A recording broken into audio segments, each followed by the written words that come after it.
né? E isso movimenta bilhões com as grandes marcas, né? Hoje a gente tem a guerra das marcas de calçados esportivos, né? E isso Qual daí que é a marca vem. mais forte no atletismo? É a Nike? Olha, nós A temos uma. Mizuno? Então, nós temos a que mais investe financeiramente é a Nike. Mas Ah, nós temos Mizuno, Adidas, Puma? Puma, que está investindo fortíssimo, investiu no atletismo nacional.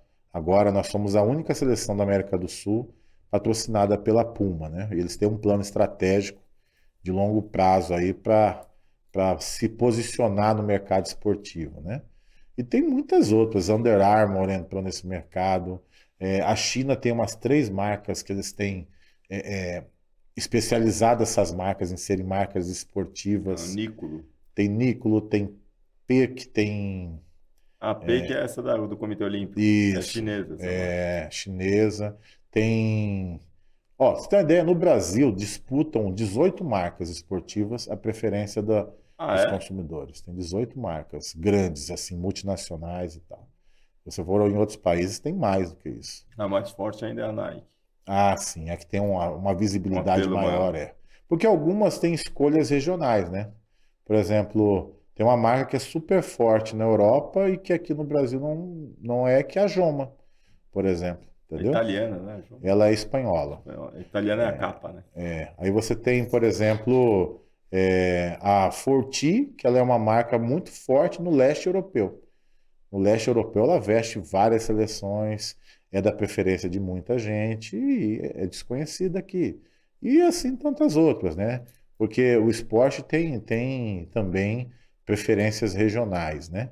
Então, isso conta muito, né? Mas é uma disputa das marcas e o atletismo é a modalidade que mais auxilia nessa visibilidade das marcas, né? Eu me recordo que a corrida de rua, na época, guinou a Mizuno e a ASICS, né? O tal do Mizuno Wave, né, em 2000, primeira década de Sim. 2000, foi absurdo por causa da corrida de rua, né? Sim. E nós tivemos recentemente, aí foi super noticiado a guerra das marcas aí, com os tênis de alta performance profundo, né? Isso daí deu uma revolução, porque a WA foi obrigada a criar a toque de caixa todo um regramento de calçados Ah, muito tem um mais. regramento de calçado Tem, para fundo? Oi? tem. Não só para. Sim, Vaporfly. O Hoje que que tem um tinha esse tênis. Vaporfly? Nossa, ele tem várias tecnologias diferentes.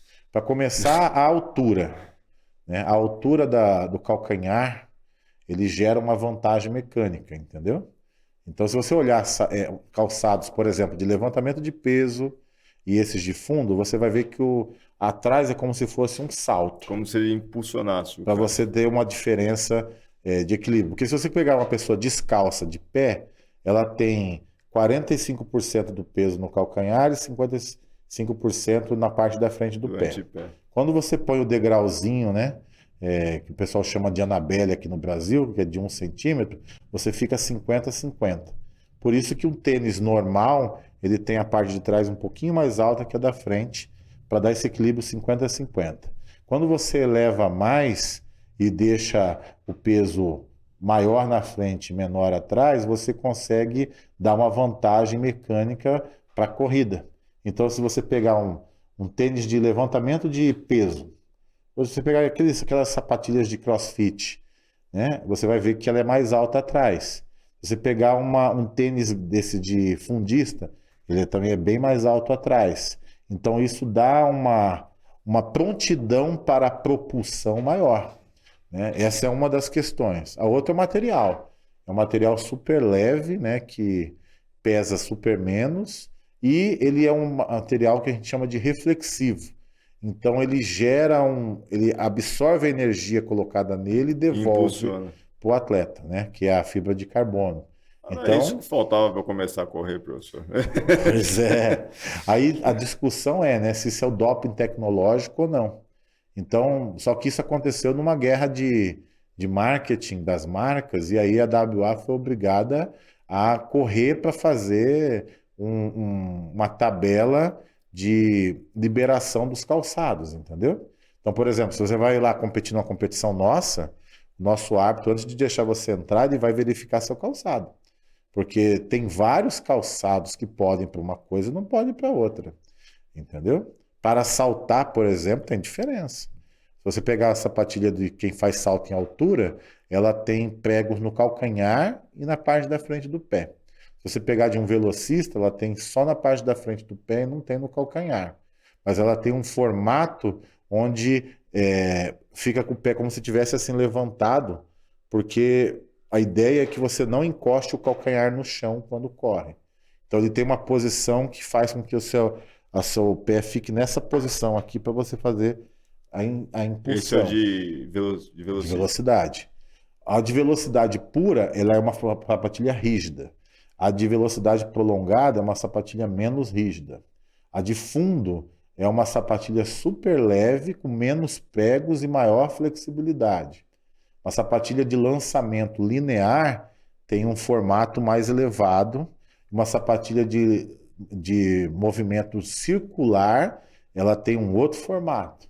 Então tem sapatilhas para cada tipo de prova. E tem tênis também para cada tipo de prova. Entendeu? Então existe uma especificação de calçados que tem uma tabela para regular isso. Entendeu? Então o árbitro observa lá, observa o tamanho do prego, para ver se é um prego permitido de tamanho e de tipo de prego. Entendeu? Para você poder entrar na pista para competir.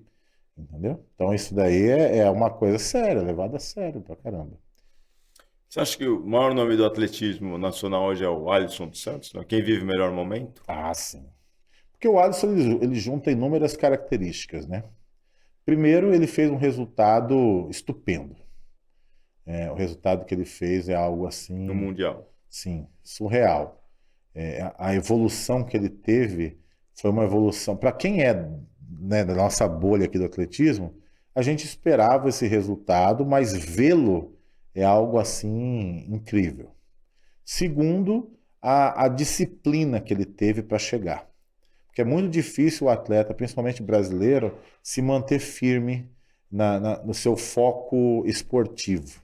Porque na hora que ele começa a ter mídia, é muito fácil de se perder nessa vaidade da mídia e tudo mais e perder o foco.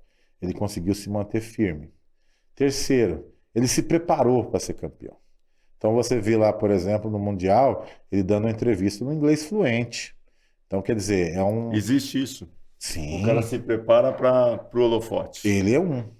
Ele é um. Thiago Braz é outro. Se preparou para ser grande. Porque, imagina, o atleta ele não vai simplesmente para uma competição, vai lá e compete. Ele tem toda uma temporada, ele tem que viajar para o exterior, ele tem que dar inúmeras entrevistas, tratar com managers, tratar nos centros de treinamento. Essa pessoa tem que estar preparada para isso. Então ela tem que estar focada em treinar e se comunicar bem e entender exatamente o que ela quer. O assédio dos empresários para esses atletas ele é grande. O atleta tem que estar muito focado no que ele quer para ele poder direcionar essa atenção para falar não para uma coisa e sim para outra, né?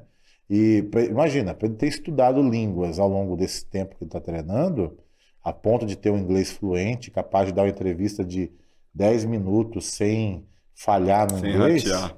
isso quer dizer que ele está se preparando para isso há um certo tempo, né? Então já demonstra. Terceiro, carisma.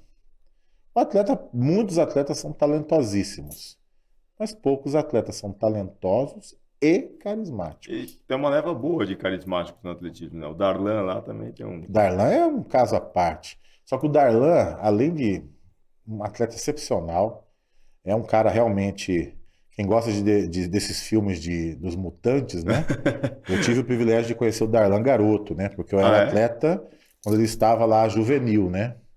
Ele, sem ter feito musculação nunca, com 17 anos de idade, era um monstro, né? E aí não é, com perdão Imagina da o palavra. refeitório de vocês, deve ser uma coisa tranquila. Ah, bonito de ver, viu? Que saudade de quando podia comer daquela maneira. Só que o Darlan tem 30 anos, né? Então o Darlan já vive há 15 anos a experiência do alto rendimento. Então ele está preparado ao longo de um tempo muito maior que o do Alisson. Alisson. Alisson tem 22 anos, né? Ele está bem menos tempo do que o Darlan, né?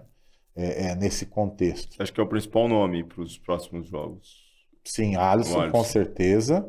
O Darlan tem muita chance de se dar bem. O Darlan teve um azar histórico, né? Porque o resultado que ele fez nas últimas competições, ele seria campeão olímpico e mundial em qualquer outra edição. É que pegou uma geração de resultados estupendos. O Ryan Crouser, que bateu o recorde mundial agora no Campeonato Mundial, né, o recorde da competição, poxa, ele bateu o recorde mundial já 4 vezes. O recorde mundial não era batido há 20, quase 30 anos. Entende? Então, assim, o segundo colocado desse campeonato mundial, mesma coisa. O resultado do cara ganharia qualquer competição na história. O do terceiro colocado, a mesma coisa. O resultado que o Darlan fez é um dos top 10 do mundo de todos os tempos, né? Além do que, ele fez uma façanha culturalmente histórica, porque o Brasil não tinha cultura do arremesso do peso. Entende? Era um esporte dominado por europeus e norte-americanos. E aí apareceu um representante de um país tropical com resultado desse nível, é algo surreal, entendeu? A gente nunca teve nada parecido nesse ponto. Então foi uma conquista excepcional. Ele está treinando para se dar bem aí no próximo Campeonato Mundial e pode chegar nas Olimpíadas bem, porque é um cara muito disciplinado, focado, além de ter super preparado por um outro gênio do treinamento, que é o Dr. Navarro. Mas o Alisson, eu acredito que ele vai bater o recorde mundial e mais de uma vez, entende? Porque ele está na ascensão natural da idade. Porque com 22 anos de idade você ainda não está totalmente maduro biologicamente, né? Então ele ainda ficará mais rápido, ele ainda ficará mais potente, ele ainda ficará mais forte. Entendeu? E o Thiago Braz? Thiago Braz, ele tem chance de chegar, mas é um caso parecido com o do Darlan. Ele já tem uma idade, né? Só que ele tem um nível de disciplina que também é algo E aquela notável. história lá, aquilo foi antiético mesmo da torcida brasileira, né? Dos Jogos Olímpicos, lá do salto com vara, que foi o francês, né? Uhum. Ficou pé da vida porque fizeram barulho. É, Porque se fosse uma modalidade, sei lá, no tênis, que a gente é brasileiro, então a gente meio que dane-se. Mas se fosse no tênis, aquilo era proibido, em tese, né? Ali eu acredito que também, porque imagina a complexidade de um salto daquele com barulho, não dá. então, o barulho, ele faz parte. O que aconteceu ali que foi terrível não foi o barulho, foram as ofensas, né? Mas aí, infelizmente, é fruto da gente não ter uma cultura esportiva. O cara vai como se fosse Corinthians e Palmeiras, E que também não deveria que ser também como não é, deveria né? ter, né? Porque se você olhar um jogo da NBA, onde é que fica a primeira cadeira da torcida? No suor do LeBron, ali. Dentro da Entende? quadra.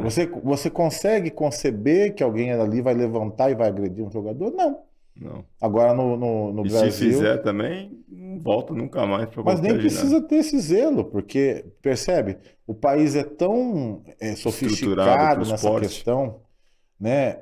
Aí que tá, eu nem falo da estrutura, porque as nossas instalações são instalações, por exemplo, o Engenhão tem um nível de estrutura igual de qualquer grande estádio do mundo. O problema ali não é esse, o problema é falta nossa de cultura esportiva. A gente não costuma ir assistir jogos. A gente não costuma ir assistir esporte. Por exemplo, o torcedor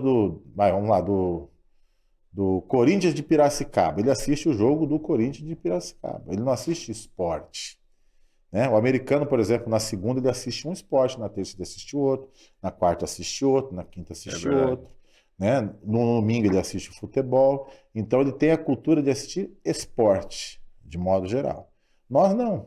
O cara que assiste vôlei, geralmente o que assiste vôlei também assiste futebol. Né? Todo mundo que tem um segundo esporte. Mas a gente está errado nesse aspecto, né? A gente não consome esporte, né, no país. A gente não tem que admirar uma coisa só se a gente for, né, o tarado nela, né? Desculpa a expressão. Mas você tem que admirar porque é incrível. Por exemplo, o feito do Alisson, eu não tenho que admirar porque eu sou do atletismo. Não, porque Eu tenho que é admirar o porque eu Superman, né? feito Superman, exatamente. É o super-herói que existe, né? Os atletas. Por exemplo, Você que é professor de fisiologia, de ciência do esporte, sabe o que que é um teste de lactato. Qual é? Você manda alguém correr 40 segundos para você poder verificar o nível de acidose lática do indivíduo. Quanto que um ser humano comum consegue correr de metros em 40 segundos? 230, 250, se for muito bom, 270. Ele correu passando por barreiras de quase 1 metro de altura, mais de 350 metros. Simples assim. Entendeu? Então nós estamos falando aí É o de. Superman, é o super-homem. Entende a diferença? Né? Por exemplo, o Darlan. O Darlan, isso aí é mais fácil da gente comparar, que é uma coisa que as pessoas fazem com mais gente faz. Ele faz repetições com 300 quilos no supino. Todo mundo sabe que é fazer um supino. Aí o cara vai na academia, coloca lá 50 quilos, dá uma olhada no espelho, porque ele está se achando fortão. O cara faz João, repetições. O João tá ali, ele Poxa, faz João. isso. Ele percebe? Ele faz com 300 quilos repetições. Tem no YouTube aí filmagem dele fazendo isso. Isso é algo absurdamente avassalador. É um nível de potência absurdo. É um cara de 150 quilos que você correr com ele 30 metros, você perde para ele. Porque ele é verdade. super rápido. Entende a diferença? Então, assim, a gente tem que admirar porque o esporte é incrível. E não porque eu sou do esporte A, B ou C. Né? Então, para nós no país falta isso, essa cultura esportiva.